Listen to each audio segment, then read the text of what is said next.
তো আজকের প্রশ্নটা কিন্তু খুবই খুবই ইম্পর্টেন্ট। তো আজকের প্রশ্নটা হলো যে কাজ কাকে বলে, কাজ কি, কাজের সংজ্ঞা দাও এবং কাজ বলতে কি বোঝায়। তো কাজ কাকে বলে, কাজ কি, কাজের সংজ্ঞা দাও, কাজ বলতে কি বোঝো। তো এটা আজকে বলে দেবো। তো এর আগে তোমরা চ্যানেল নতুন হয়ে থাকলে চ্যানেলটা সাবস্ক্রাইব করে বেল আইকন অল নোটিফিকেশন করবে, ভিডিওতে একটা লাইক করবে। তো আজকে হয়তো কাজ কাকে বলে, কাজ কি, কাজের সংজ্ঞা মানে এই কাজ সম্পর্কে যদি তোমাদের কোনো প্রশ্ন করে ওটার উত্তর লিখে ফেলতে পারবে। এখানে না আমি 4 ভাবে লিখে নিয়েছি, উত্তরটা কিন্তু একই প্রশ্ন, একটা প্রশ্ন বিভিন্ন করা যায়। তো এই প্রশ্নের উত্তরে আজকে বলে দেবো। এর আগে তোমরা চ্যানেল নতুন হয়ে থাকলে চ্যানেলটা সাবস্ক্রাইব করে বেল আইকন অল নোটিফিকেশন করবে, ভিডিওতে একটি লাইক করবে। তো কাজ কাকে বলে, কাজ কি, কাজের সংজ্ঞা বা কাজ বলতে কি বোঝো, তো উত্তরটা দেখাই দেবো। তো এর আগে তোমরা চ্যানেল নতুন হয়ে থাকলে অবশ্যই চ্যানেলটি সাবস্ক্রাইব করবে, পাশে বেল নোটিফিকেশন করবে, ভিডিওতে একটি লাইক করে দেবে। তো কাজ কাকে বলে, কাজ কি, কাজের সংজ্ঞা, কাজ বলতে কি বোঝো, তো উত্তরটা নিচে রয়েছে।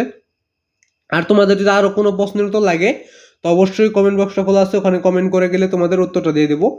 আর আজকের প্রশ্ন নম্বরটা কত অনেকে জানো না। আজকের প্রশ্ন নম্বরটা হচ্ছে 135 নম্বর প্রশ্ন।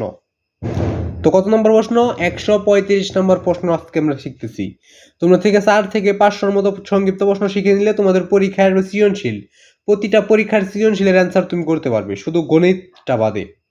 প্রতিটা প্রশ্নের উত্তর তোমরা করতে পারবে, সৃজনশীলের উত্তরগুলা শুধুমাত্র গণিত বাদে। আর প্রতিটা পরীক্ষার সৃজনশীলের 100 মধ্যে 70 মার্ক তুমি পেয়ে যেতে পারো। তো সংক্ষিপ্ত প্রশ্নের মাধ্যমে বলতে পারো যে কিভাবে সম্ভব ফুল মার্ক করা সৃজনশীলের। তো ধরো একটা সৃজনশীল আইলো তোমাদের, ওই সৃজনশীলে ক নাম্বার আসবে তোমাদের সরাসরি একটা সংক্ষিপ্ত প্রশ্ন। এরপর আসবে তোমাদের খ নাম্বার। খ নাম্বারে এমন একটা প্রশ্ন আসবে যেটা ব্যাখ্যা করতে বলবে, যেটা তুমি এটা ব্যাখ্যা করো, ওইটা ব্যাখ্যা করো, সেটা ব্যাখ্যা করতে বলবে। তো ব্যাখ্যা যখন করতে বলবে তখন তুমি কি করবে? তো এই যে নিচে যে ধরো কাজের এটা কাজ, এটা ব্যাখ্যা করো বা এটার বৈশিষ্ট্যগুলো দেখো। নিচে যে উত্তরটা আছে ওটা লেখার পরই যদি ব্যাখ্যা বলে তাহলে নিচের উত্তরটা লেখার পর আরেকটু ওই সম্পর্কে লিখে দিলেই ব্যাখ্যা হয়ে গেল। আশা করি ক্লিয়ার। এরপর ছোট ক নাম্বার। ছোট ক নাম্বার তোমাদের এমন একটা প্রশ্ন আসবে যেটা উদ্দীপকের আলোকে তোমাকে বিশ্লেষণ করতে বলবে, বা ওইটা তোমার যুক্তি দাও এভাবে একটা প্রশ্ন করবে। ওইটা তোমাকে তোমার সৃজনশীল জ্ঞান দিয়ে লিখতে হবে। সৃজনশীল মানে কি? সৃজনশীল মানে হলো নতুন কিছু তৈরি করা বা নতুন কিছু সৃষ্টি করা। নতুন কিছু তৈরি বা নতুন কিছু সৃষ্টি করা নামই হলো সৃজনশীল।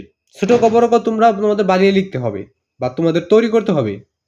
ওই প্রশ্নের উপরে ডিপেন্ড করতে হবে এবং উদ্দীপকের মাধ্যমে ছোট ক এবং বড় ক এভাবে লিখতে হবে। তো আজকের উত্তরটা দেখে নেওয়া যাক যে কাজ কাকে বলে, কাজ কি, কাজের সংজ্ঞা, কাজ বলতে কি বোঝো। তো উত্তরটা নিচে রয়েছে। উত্তরটা দেখার আগে তোমরা উত্তরটা আমি দেখাই দেবো, এটা নোট করে রাখবে, পরবর্তীতে আবার ওটা চর্চা করতে পারবে। চর্চা না করলে কিন্তু তোমরা মনে রাখতে পারবে না, তার জন্য চর্চা করতে হবে।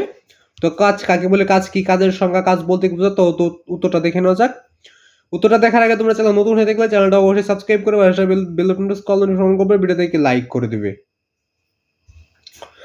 তো উত্তরটা দেখে নেওয়া যাক যে কাজ কি, কাজ কাকে বলে, কাজের সংজ্ঞা, কাজ বলতে কি বুঝে, কাজের একটা পরিচয় বা কাজ এর উত্তর। দেখো উত্তরটা। তো কোনো বস্তুর উপর বল প্রয়োগ করে বস্তুটিকে বলের দিকে সরণ ঘটানো হলে বল ও সরণের গুণফলকে কাজ বলে। তো এখানে কিন্তু আমি সঠিক উত্তরটা দেওয়ার চেষ্টা করেছি তোমাদের প্রতিটা পরীক্ষারই, মানে প্রশ্নের উত্তরগুলো আমি সঠিক দেওয়ার চেষ্টা করি এবং আমরা যেভাবে শিখছি আমি কিন্তু এখন তো এখানে তোমাদের উত্তরটা দেখাই দিলাম। তো আমি আবার বলেছি, দেখো কোনো বস্তুর উপর বল প্রয়োগ করে বস্তুটিকে বলের দিকে সরণ ঘটানো হলে বল ও সরণের গুণ ফলকে কাজ বলে। তো আজকের প্রশ্নটা এটাই ছিল যে এই কাজ কি, কাজ কাকে বলে, কাজের সংজ্ঞা। আর সঠিক উত্তরগুলো পেতে চ্যানেলটা সাবস্ক্রাইব করবে, বেল নোটিফিকেশন করবে, ভিডিওতে একটি লাইক করবে। যদি আরো কোনো প্রশ্ন লাগে অবশ্যই কমেন্ট বক্সটা খোলা আছে, ওখানে কমেন্ট করে যাবে। তো আজকে পর্যন্তই, সবাই ভালো থাকবে, সুস্থ থাকবে। তো আজকে পর্যন্তই, সবাই ভালো থাকবে। খোদা হাফেজ।